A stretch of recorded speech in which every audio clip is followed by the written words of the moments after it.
During the Gospel in Life series, we've been looking at what it means to live out the gospel in our hearts, in our lives, in our communities, and ultimately in our world. Next week, we're going to be exploring justice and how the Bible calls us to act justly and to love mercy and to love our neighbors, which the Bible defines as the most vulnerable amongst us. As South Africans, our neighbors include the 13 million people living under the poverty line of only 10 Rand per day.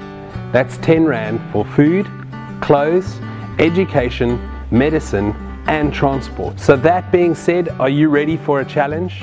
We, as the leadership team of Common Ground Church, want to challenge all Common Grounders, you and your family, to live under the line for 3 days.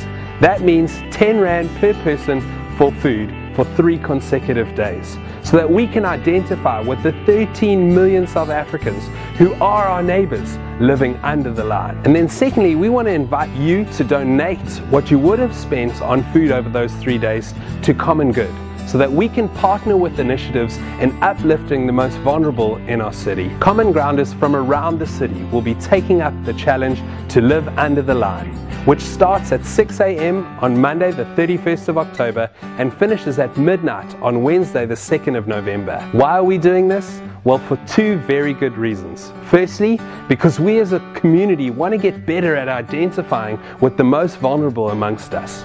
And secondly, because we as a community want to be generous to those in need in the city of Cape Town. For some Common Grounders, living under the line is already a daily reality. But for most of us, we live above the line.